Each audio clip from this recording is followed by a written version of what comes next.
Introducción a la Biblia, parte 2. Génesis y relacionado a otros libros de la Biblia. ¿Cómo sabemos que la Biblia proviene de Dios? ¿Cómo sabemos que la Biblia es la palabra de Dios? Esta es una buena pregunta que debe formularse y ser respondida. Desarrollaré la respuesta en 5 puntos principales. Preservación. Una de las pruebas objetivas, una de las pruebas externas, ha sido la preservación maravillosa de la Biblia. Hubo una vez un antiguo rey, leemos acerca de él en el libro de Jeremías, quien cuando la palabra de Dios le fue enviada, tomó un cuchillo y la cortó en pedazos. Pero la palabra fue escrita otra vez y así es que tenemos esa palabra en la actualidad. Y originalmente Moisés es el autor de la Biblia. Como sabemos, los 5 libros de el Pentateuco o la Torah, esos 5 libros fueron la original Biblia dado a los judíos por la voz de Dios en el tabernáculo a Moisés. Bendito sea el Señor. Moisés transcribió las palabras que Dios le hablaba que escribiera.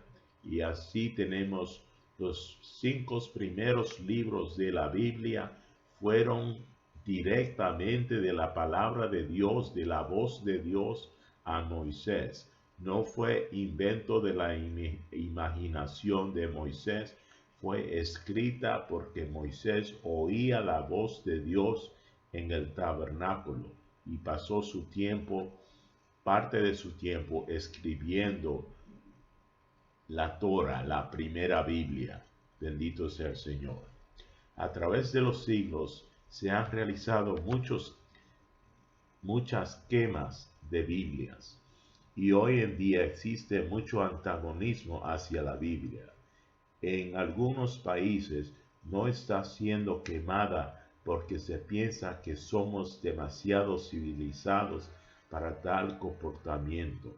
La manera en que tratamos de librarnos de ella es simplemente prohibiéndola en nuestras escuelas o en muchos otros lugares. Sin embargo, hablamos de la libertad religiosa y de la libertad de expresión.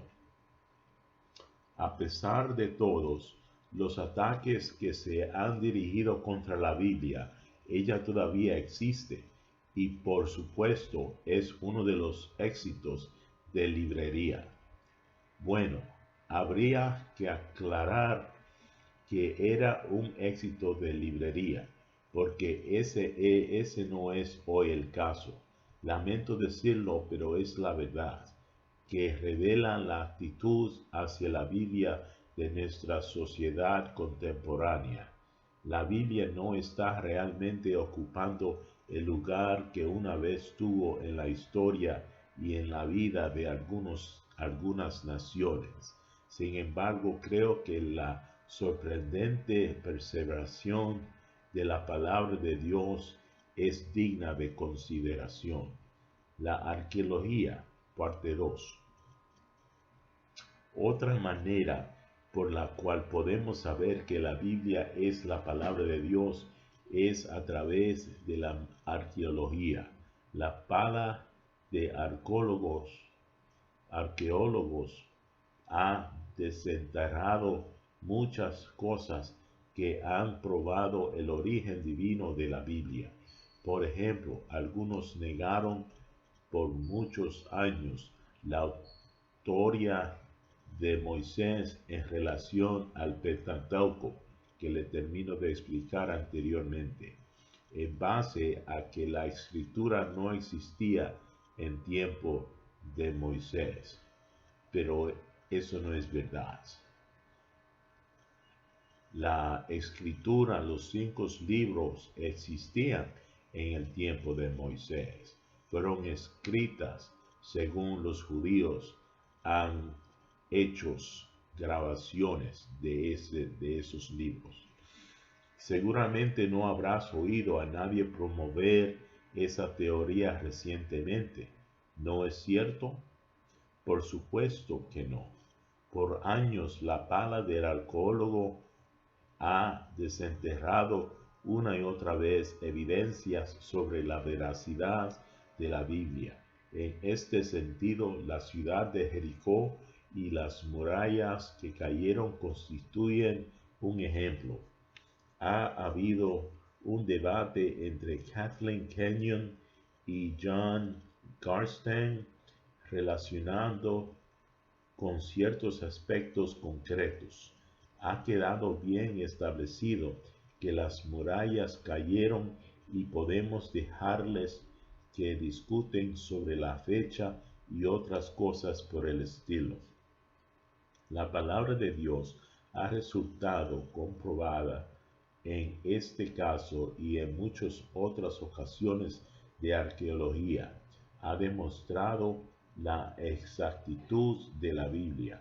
Muchos de los manuscritos que han sido descubiertos también han confirmado esa veracidad.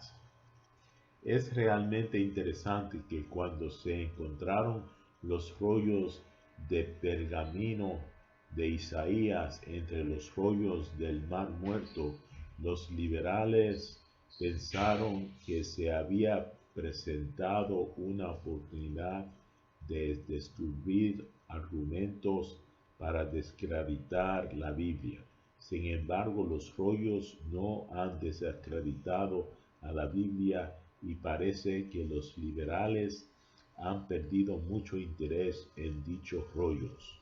Este es un campo en el cual puedes investigar, ya que podemos extendernos más en este breve estudio. Parte 3. Profecía cumplida.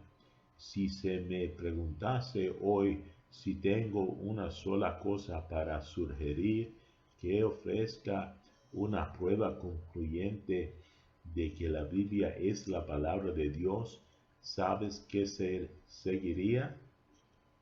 Yo seguiría el cumplimiento de la profecía. La profecía cumplida es la prueba por excelencia que no puedes evadir ni eludir. Y la Biblia está llena de profecías cumplidas. Una cuarta parte de las escrituras, cuando fue escrita, era considerada profética, es decir, que anunciaba eventos que iban a ocurrir en el futuro. Mucho en ello, en realidad, más de lo que la gente se imagina, ya se ha cumplido. Podríamos considerar muchos pasajes donde la profecía se ha cumplido con exactitud y encontramos muchas situaciones locales que incluso se cumplieron en tiempos de un determinado profeta. Por ejemplo, Miqueas fue el profeta que le había dicho a Acab que si iba a la batalla tal como el rey había planeado, perdería la batalla y moriría en ella. Sin embargo, los falsos profetas de Acab le dijeron que alcanzaría la victoria y regresaría como un rey triunfante. Como al rey no le agradó lo que Miqueas le había advertido, ordenó que lo encerraran y le alimentasen a pan y agua, porque al regresar ya se ocuparía de él. Pero Miqueas le respondió en el acto, diciéndole por última vez: si tú realmente regresas, que guerra querrá decir que el Señor no ha hablado por mí.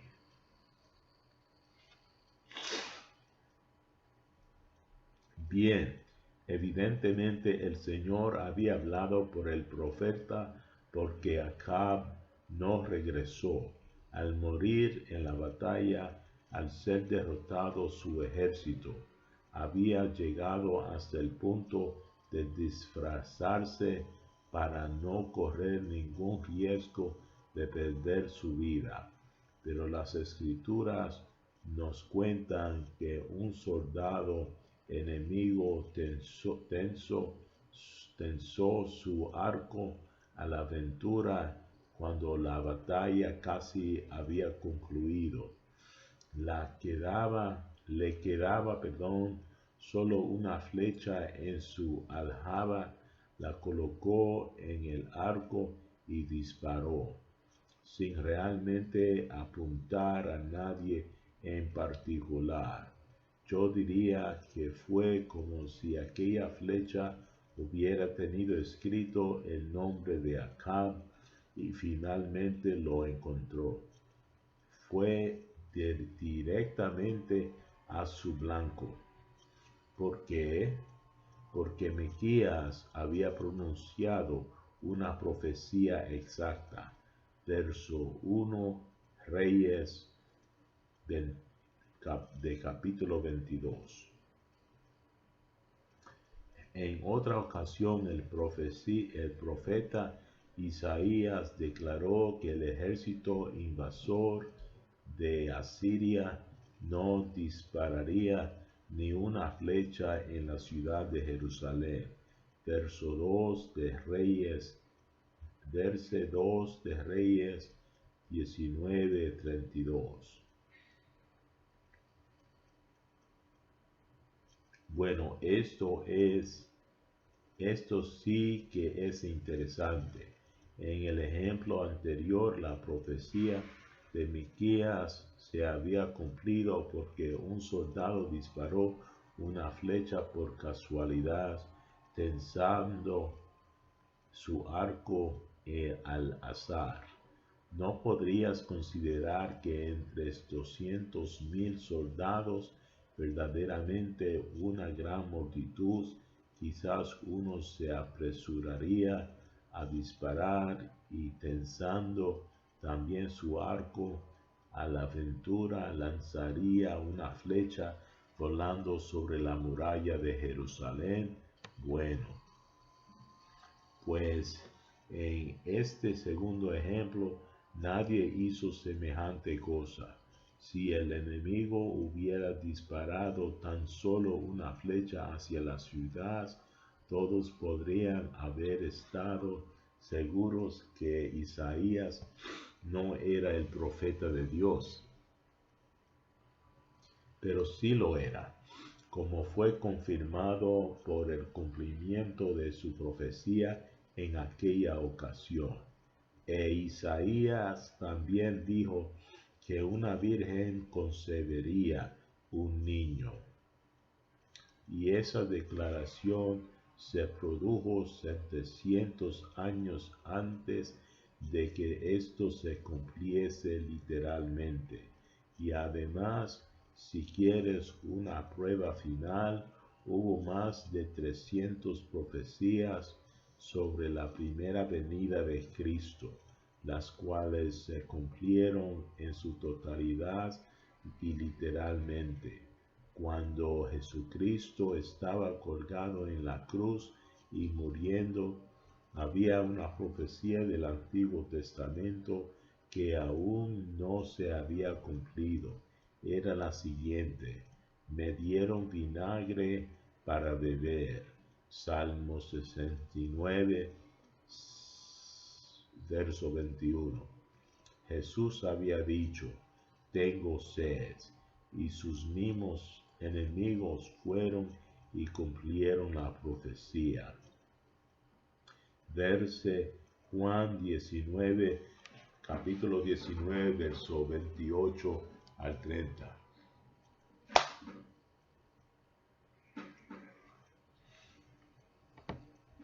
Esto es algo sorprendente. Los hombres no pueden adivinar de esta manera. A veces resulta entretenido ver al hombre del tiempo en en los telediarios. Durante el verano, en algunos lugares, como en el sur de España, en las Islas Canarias o en Baleares, hacían bien su trabajo. Vaya uno a saber, en el pueblo de Israel un profeta debía ser exacto y preciso. Si no lo era, podía ser condenado a muerte como falso profeta. Dios le dijo al pueblo que ellos serían capaces de distinguir entre un profeta verdadero y otro falso. Un verdadero profeta debía primeramente hablar para una situación local, como hizo Isaías. Cuando el tiempo indicado para el cumplimiento de tal profecía transcurría, ellos sabían si podrían confiar en él acerca del futuro, como sucedió en el caso de Isaías.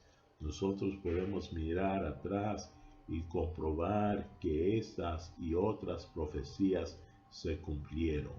Además, entre los casos de profecías cumplidas con gran precisión se destaca, por ejemplo, el profeta Ezequiel. Este profeta predijo por inspiración divina y con una anticipación de 2500 años que la ciudad de Tiro caería y que la ciudad de Sidón tendría una historia sangrienta. Y lo mismo ocurrió con predicciones sobre ciudades del antiguo Egipto como Tebas y Memphis. El profesor Peter Stoner ha estudiado detalladamente de 60 profecías bíblicas sobre la persona de Jesucristo, utilizando cálculos de la ciencia de la probabilidad en 8 de dichas profecías. Ha llegado a la conclusión de que la probabilidad de que estas profecías se cumpliesen en una persona única era infinitamente pequeña. La Biblia es exacta y su veracidad se ha demostrado en un área de imposibilidad absoluta para los seres humanos, lo cual constituye para mí una prueba irrefutable de que es la palabra de Dios. No hay ninguna opción humana que se le pueda comparar. He presentado pues algunos pocos ejemplos de profecía cumplida, ya que en la palabra de Dios encontramos profecía tras profecía, y todas ellas se han cumplido, y cumplido literalmente.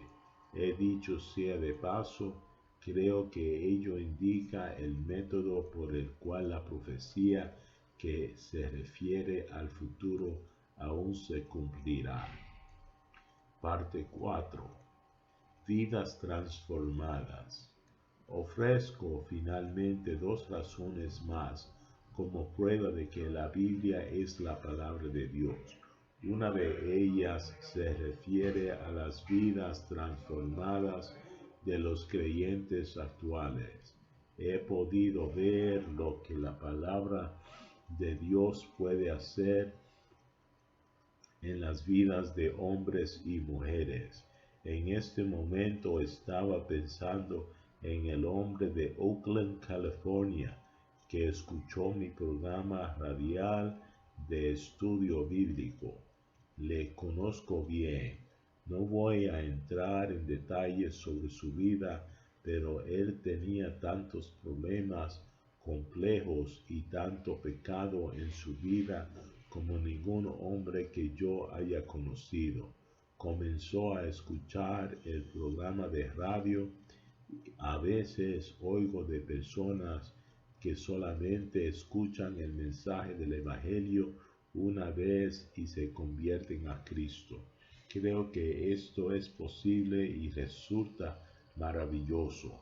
Pero este hombre, al escuchar el mensaje semana tras semana, se fue mostrando cada vez más contrario, llegando incluso a enfadarse.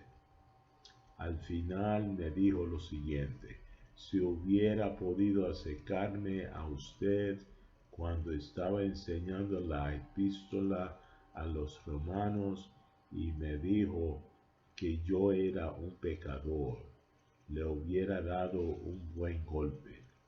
Francamente, pienso que Las Veras lo habría hecho. Es más alto y mucho más joven que yo, así que me alegro que no llegará hasta donde yo me encontraba. Al final, este hombre tuvo un encuentro con Cristo. Permítanme decirlos que resulta sorprendente ver lo que Dios ha hecho en su vida. Una y otra vez este testimonio podría multiplicarse. Jóvenes y ancianos han encontrado propósito en sus vidas, sintiéndose realizados. Hay matrimonios que se han restaurado, familias que se han vuelto a unir, personas que se han liberado del alcoholismo y la adicción a las drogas. Muchos al venir a Cristo han experimentado una transformación en sus vidas. Y permítanme también darles otra razón. Cuando terminé mis estudios en el seminario, yo era un predicador que se había especializado en el campo de la defensa del Evangelio e intentaba defender la Biblia. En realidad creo que cada mensaje que yo predicaba trataba sobre ese tema. Pensaba que si podía disponer de respuestas a las cuestiones que las personas planteaban para no creer en la Biblia, entonces creerían. Pero llegué a la conclusión de que lo peor que podía hacer era fustigar a alguien intelectualmente, porque en el mismo momento en que adoptaba esa actitud, ganaba un enemigo y entonces nunca podría ganarle para el Señor. Así que abandoné el campo de la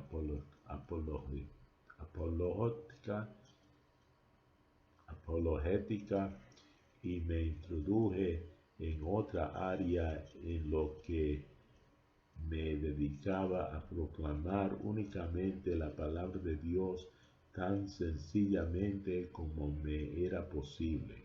Solamente la Biblia puede convertir a un pecador en un santo. Parte 5 para finalizar. El Espíritu de Dios la convirtió en una realidad. Otra razón por la cual que me he apartado del área de la apologética es que he producido una evolución en mi propia vida. He llegado a un punto en el que no solo creo que la Biblia es la palabra de Dios, sino que también puedo afirmar que el Espíritu de Dios la ha convertido en una realidad en mi propio corazón y en mi propia vida. Y esto es lo que el apóstol Pablo les dijo a los colosenses. Él oró para que ellos fuesen llenos del conocimiento de su voluntad, en toda sabiduría e inteligencia espiritual. Y yo deseo lo mismo, porque he llegado a la conclusión de que el Espíritu de Dios puede confirmar estas verdades en tu corazón y de que no necesitas a la arqueología ni a otras ciencias para probar que la Biblia es la palabra de Dios. Hace algún tiempo un predicador joven me dijo lo siguiente: Doctor McGee, ¿no es una verdadera maravilla que ellos hayan descubierto esto? Y a continuación mencionó un descubrimiento en particular. Yo le respondí: bueno, yo no veo nada como para entusiasmarse. Él quedó muy decepcionado e incluso disgustado de que yo hubiese adoptado una actitud más bien indiferente. ¿Por qué? ¿Qué quiere usted decir?, preguntó. ¿Es posible que eso no le haya impresionado? Yo le repliqué de la siguiente manera: yo ya sabía que era la Biblia la palabra de Dios mucho más antes de que la pala del arqueólogo hubiese sacado a luz aquello. Me preguntó cómo lo sabía. Le dije: el Espíritu de Dios la ha estado convirtiendo en una realidad a mi propio corazón. Creo que el Espíritu de Dios va a hacer que la palabra de Dios sea una realidad, no solamente para que la incorpores a tu vida, sino también para proporcionarte esa certeza de que te permita afirmar con convicción: yo sé que es la palabra de Dios. Aleluya. Espero que ha sido de bendición esta enseñanza. Dios le bendiga. Siga adelante, ore, ayune cuando puedas, según su capacidad. Que Dios le bendiga a usted y a los suyos. Amén y amén.